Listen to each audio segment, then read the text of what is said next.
বিশ্বাস করুন, বিশ্বাস করুন, আমার এই ভাঙাচোরা বিদ্যায়, আমার এই টুটা ফাটা বিদ্যায় আমার জানা নাই পৃথিবীর কোন হিন্দু বিদ্যান, পৃথিবীর কোন খ্রিস্টান বিদ্যান, পৃথিবীর কোন ইহুদি বিদ্যান, পৃথিবীর কোন মুসলমান বিদ্যান, লাখো ইসলামী দল আছে, আহলে হাদিস ব্যতীত আর কোন দলকে মুক্তিপ্রাপ্ত দল বলে কলমে ধরেছে এটা আমার জানা নেই।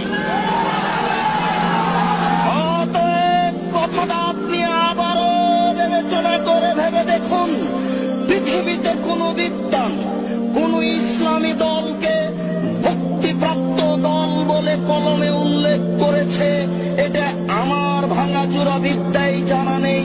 শুধুমাত্র একটি দলকে মুক্তিপ্রাপ্ত দল বলে ঘোষণা করেছে, সেটাই হচ্ছে আহলুল হাদিস। পৃথিবীতে যারা মানুষের মতামতকে উপেক্ষা করে কোরআন এবং সহিহ হাদিস মেনে চলতে চায় তারাই আহলে হাদিস। বিশ্বাস রাখুন আপনি, এই সহিহ হাদিস বলি এই জন্য ভালো মন্দ দুটাই একাকার হয়ে আছে। সৌদি আরব থেকে ইসলাম বের হয়ে ইরাকে ঢুকেছে, ইরাক থেকে বের হয়ে ইরানে গেছে, ইরান থেকে বের হয়ে পাক ভারতে এসেছে। আস্তে আস্তে ইসলাম উল্টে গেছে। উল্টে যাওয়া ইসলাম উল্টে যাওয়া মানুষের হাতে থেকেছে 750 বছর। ওরা চলে গেলে যাদের হাতে থেকেছে তাদের নাম ইংরেজ।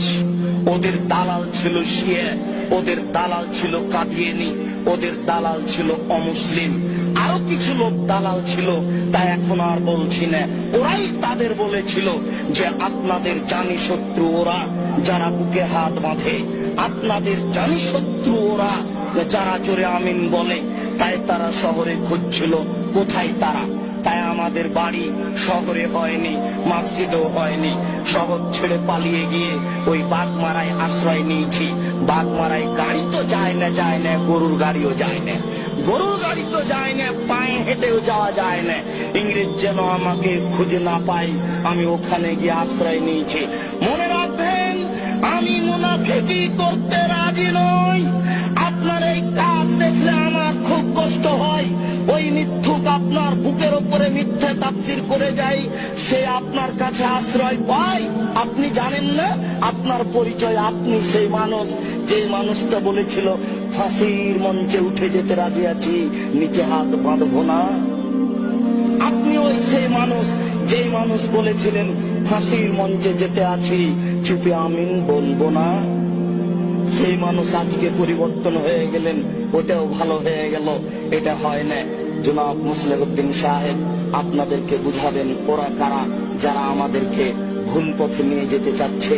আর আমরাই ভুল বুঝে নিজের পথটাকে ছেড়ে দিয়ে অন্য পথে চলে যাচ্ছি। আবারও চেষ্টা করি নিজে কোথায় ছিলাম সেখানে ফিরে যাই।